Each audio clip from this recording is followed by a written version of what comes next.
ምዕራፍ 2 በስመ አብ ወወልድ ወመንፈስ ቅዱስ አሐዱ አምላክ ሞገሰ መስቀሉ ኃይለ ረድኤቱ ለእግዚእነ ወአምላክነ ወመድኃኒነ ኢየሱስ ክርስቶስ ያሉ ምስለ ኩልነ ሕዝበ ክርስቲያን ለዓለመ ዓለም አሜን።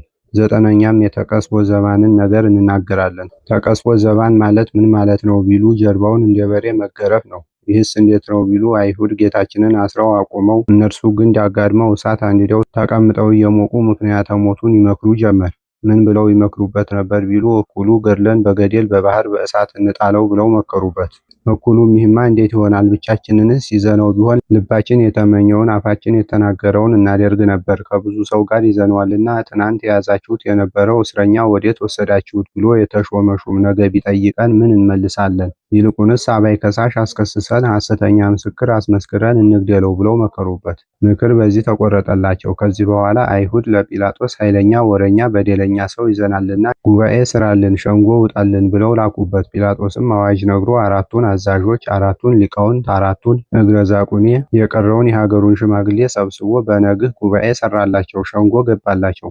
አይሁድም ጌታችንን አስረው ወደ አደባባይ ይዘውት ሲሄዱ ሰዎች ይህንን ሰው ጲላጦስ ተመራምሮ በቃሉ ሐሰት በሰውነቱ ክፋት እንደሌለበት ተረድቶ ያዳነው እንደሆነ እንዴት ልባችን እንደነደደ ይቀራል ብለው 305 ጊዜ በሽመል ደበደቡት። በባህሪ አምላክነቱ ቻለው እንጂ ለእያንዳንዱ ሰውን ለመግደል የሚያበቃ ነው። እንዲህም ካደረጉበት በኋላ ጌታችንን አስረው እንደ ሌባ፣ እንደ ቀማኛ፣ እንደ ቀጣፊ ሐሰተኛ ፊተኞች እየጎተቱ እያጣደፉ፣ ኋለኞች እየገፉ እያጣደፉ ወስደው ከአደባባይ አግብተው ኃይለኛ በደለኛ ወሬኛ ሰው ይዘናል ብለን የላክንብህ ሰው ይህ ነው፣ ንሳ፣ ስቀለው፣ ግደለው አሉት። ጲላጦስም ጌታችንን ተቀብሎ በእጁ አድርጎ ዓለማውያን ፍርድ አነጻጻሪ ናቸውና ይህ ሰው የሚሰቀልበትና የሚሞትበት ኃጢአቱ ምንድን ነው ብሎ ጠየቃቸው። አይሁድም ክፉ አድራጊ ነው እንጂ ክፉ አድራጊ ባይሆን ካንተ ዘንድ ባላመጣነው ነበር፣ ክፉ አድራጊ ነውና ስቀለው፣ ግደለው አሉት። ጲላጦስም ክፉ አድራጊ ቢሆን ክፋቱ ሳይታወቅ ይሰቀላል ይገደላልን? ክፋቱን ንገሩኝ እንጂ ቢላቸው በሕጋችን ኦሪት ሰንበትን የሻረ ሰው ሞት ይገባዋል።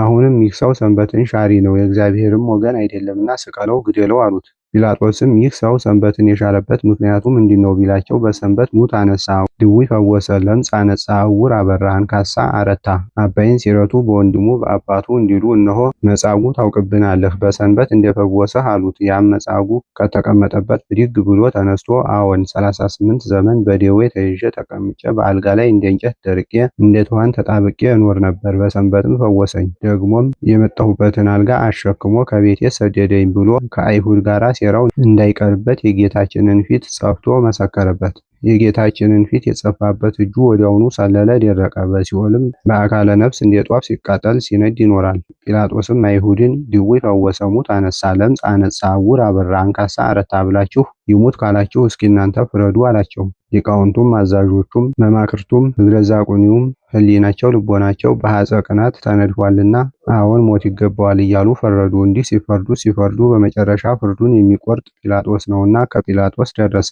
ጲላጦስም እኔስ በሀገሬ ድውይ ቢፈውስ ሙት ቢያነሳ ይወዱታል፣ ያከብሩታል፣ ይሾሙታል እንጂ ሲሰቅሉት ሲገሉት አላውቅም። አሁንም ለዚህ ሰው ሞት አይገባውም ሚዲያን በቃ ብሎ ፈረደባቸው። አይሁድም ይህንን ሰው እንዴት አድያነው እያሉ ከአደባባይ ወጥተው ሲጨነቁ ያ ቀድሞ ስቀሉት ግደሉት ብሎ የመከራቸው ሰይጣን ከሄደበት ተመልሶ መጥቶ ሰዎች የዚህ ሰው ኃጢአቱ ይህ ብቻ አይምሰላችሁ አላቸው። እንግዲያውሳ ቢሉት ኦሪትን አሳልፌ ወንጌልን እሾማለሁ ይላል። ዳግመኛም ዳዊትና ሰለሞን 48 ዘመን የሰሯትን ቤተ መቅደስ በአንድ ቀን አፍርሼ በ3 ቀን እሰራዋለሁ ይላልና ስቀለው፣ ግደለው ብላችሁ ካልነገራችሁት ከዚህ ሌላ በቃሉ ሐሰት በሰውነቱ ክፋት አታገኙበትም ብሎ ቀርቦ በጆሮአቸው ሹክ አላቸው። አይሁድም ተመልሰው ገብተው ይህንን ለጲላጦስ ነገሩት። ጲላጦስም ይህሳ ቢሆን ዋሾ ቢሉት እንጂ ዳዊትና ሰለሞን በብዙ ብልሃት በብዙ ስርዓት በ48 ዘመን የሰሯትን ቤተ መቅደስ በአንድ ቀን አፍርሼ በ3 ቀን እሰራታለሁ ቢላችሁ ታምኑታላችሁን? ይልቁንስ ቤተ መቅደሳችሁን እንዳያፈርስባችሁ ኦሪታችሁን እንዳይሽርባችሁ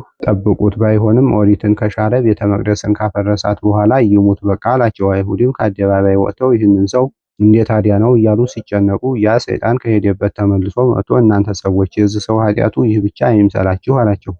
እንግዲያውሳ ቢሉት እናቱና አባቱ እኛ ስናውቃቸው ከሰማይ ወርጃለሁ አምላክ ነኝ እያለ ያስተምራል። ዳግመኛም የንጉሥ ወረኛ ነው። ይህም ይታወቅ ዘንድ የተወለደ ዕለት 70 ሰገል ወርቅ ገብረውለት ዕጣን ከርቤ አምጥተው አበርክተውለት በየራሳቸው ሹመት ተቀብለው ሄደዋል። አንተም ራስህ ታውቀዋለህ። ይህን ሰው ካልሰቀልከው ካልገደልከው የንጉሡ የቄሳር ወዳጅ አይደለህም። እኛም ለእሱ ነግረን እጅህን እግርህን እናሳስርሃለን፣ ከሹመትህ እናሽርሃለን ብላችሁ ካልነገራችሁት ከዚህ ሌላ በቃሉ ሐሰት በሰውነቱ ክፋት አታገኙበትም ብሎ ቀርቦ በጆሮአቸው ሹክ አላቸው።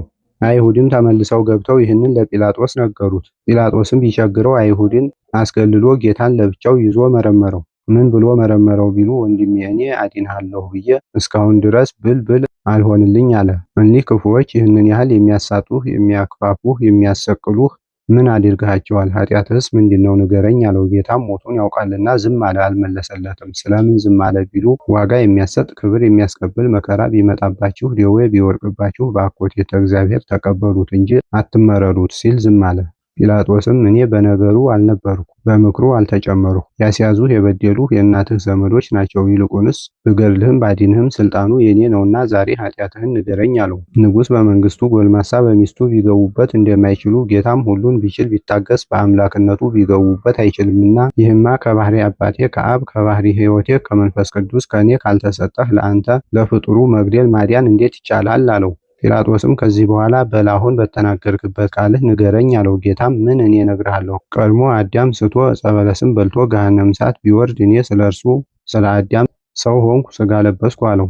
ዛሬም ድውይ ፈወሰ፣ ሙት አነሳ፣ ለምጽ አነጻ፣ ዕውር አበራ፣ አንካሳ አረታ ብለው ነገሩህ። ኃጢአቴ ይህ ነው አለው። ጲላጦስም በእውነቱ በዚህ ዓለም መንግሥት አለህን? በአይሁድ ላይ ትነግሳለህ ብሎ ጠየቀው። ጌታም አንተ የአይሁድ ንጉሥ ብቻ ነህ ትለኛለህ፣ እኔስ የዓለሙ ሁሉ ንጉሥ ነኝ እንጂ የአይሁድ ንጉሥ ብቻ አይደለሁም አለው። እንዲህ በአጭር ቁመት በጠባብ ደረት ተወስኜ ብታየኝ ከባህሪ አባቴ ከአብ ከባህሪ ሕይወቴ ከመንፈስ ቅዱስ ጋር ሦስትነት አንድነት ያለኝ የባህሪ አምላክ የባህሪ ንጉሥ ነኝ እንጂ ምድራዊ ንጉሥ ብቻ አይደለሁም። ምድራዊ መንግስትማ ብትኖረኝ ትናንት አብረውኝ የነበሩ 12ቱ ሐዋርያት፣ 72ቱ አርድእት፣ 36ቱ ቅዱሳት አንስት በተዋጉልኝ ነበር። እኔም በአይሁድ እጅ ተይዤ ካንተ ፊት ባልቀረብኩ ነበር። እኔስ በመንግስቴ ውላጤ ሽረት በባህሪዬ ሞት የለበትም አለው። መንግስቴም በሰማይ በምድር በእመቅ በአየር ምሉእ ስፉህ ረቂቅ ነው። እንደ አብ እንደ መንፈስ ቅዱስ ነው እንጂ የጸጋ አይደለም አለው። እንዲህም እያለ ጲላጦስ ጌታን ሲመረምረው ቢዘገይባቸው ኧረ መሸ እባክህ ስቀለው ብለው ጮኹ።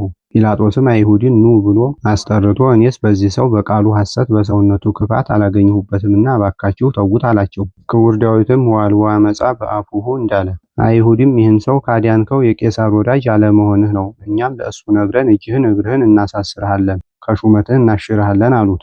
ጲላጦስም አይሁድ ለልማዳቸው 4 አመፀኞች ይዘው አራተኛው ስለሚያከብሩት የፋሲካ በዓል ፈተው ሰደው 3ቱን ይሰቅሉ ነበር። ያን ዕለትም ጌታንና በርባንን የማናይና ጸጋምን ይዘው ነበርና ባይሆን ስለምታከብሩት በዓል ክርስቶስን ልፍታላችሁ፣ ላዲንላችሁ፣ 3ቱን ልስቀልላችሁ፣ ልግደልላችሁ አላቸው። ይኸውም በርባን የይሁዳ የሚስቱ ወገን ነው። ይሁዳም ቀድሞ ጌታችንን ሊሰቅሉለት በርባንን ሊያዲኑለት 30 ብር ሲሰጡት ይህንን ውለታ ከዋጋ አግብቶ ሸጦላቸው ነበርና አይሁድም ስለ በዓላቸው ንሳ በርባንን ፍታልን፣ አዲንልን፣ ክርስቶስን ግን አንተውም፣ እንሰቅለዋለን፣ እንገለዋለን አሉት። ጲላጦስም ቢቸግረው ከሞት ያዳነው መስሎት ቀድሞ በዘመናቸው የሚገርፉትን ሰው አይሰቅሉትም የሚሰቅሉትንም አይገርፉትም ነበርና የገረፉት እንደሆነ አይሰቅሉትም ብሎ ወንድሞቼ ይህ ሰው ደግ ሰው ነው፣ የትም ሆነ የት ሄዶ ቃለ እግዚአብሔር ነግሮ ወንጌል አስተምሮ ይኑር፣ ሀገራችሁን ከተወላችሁ ምን ገደዳችሁ? ባይሆንም ገርፋችሁ ስደዱት፣ አትስቀሉት፣ አትግደሉት አላቸው።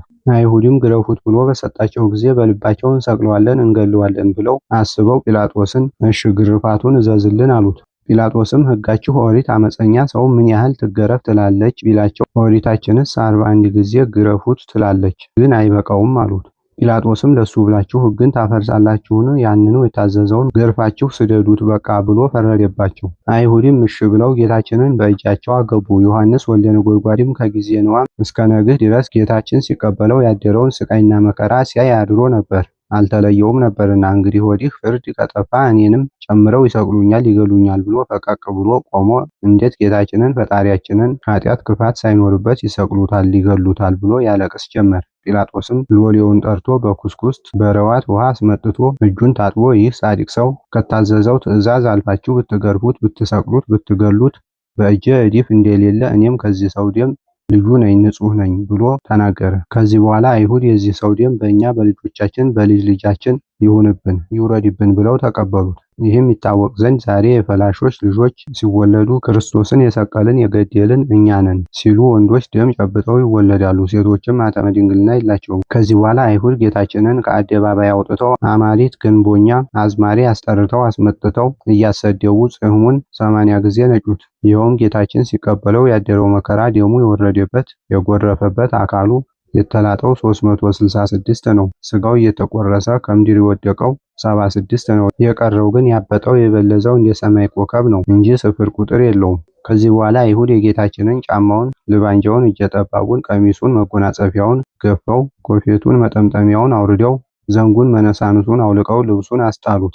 ከዚህ በኋላ የተናቀ የተዋረደ 3 ክንድ ከስንዝር ቀይ ግምጃ አስታጠቁት። ከዚህ በኋላ አይሁድ ሲገረፍ ያየነው እንደሆነ ልባችን ይራራልና ብለው እኩሉ ዕፃ ወረዱ፣ እኩሉ ሰንጠረዥ ገበጣ ይጫወቱ ጀመር። ከዚህ በኋላ በ3 ሰዓት ግርፋት ተጀመረ። ያን ጊዜም አንዱ ተነስቶ ገርፎ 50 60 ሲደርስ የተቀመጡትን ሰዎች ግርፋቱን ትቆጥራላችሁን? ይላቸዋል። እነዚያም እየተጫወትን ነበርና አልቆጠርንም ይሉታል።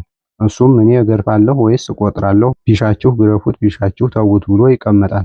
ከዚህ በኋላ ሌላው ሰው ከተቀመጠበት ተነስቶ አዲስ ግርፋት ይጀምራል። እንዲህ እያደረጉ እያሳሳቱ 6666 ጊዜ ገረፉት። ከግርፋቱም ጽናት የተነሳ ስጋው አልቆ አጥንቱ በረዶ መስሎ ታይቷል። ምነው አይሁድ እንዲህ ጨከኑበት? ጌታስ ስለምን እንዲህ ሆኖ ተገረፈ ቢሉ አይሁድ ጠልተውታልና መከራውን አበዛ ነው፣ ስቃዩን አጠና ነው ብለው ደስታቸው ነው። ምስጢሩ ግን ለአርአያ ለቤዛ ነው።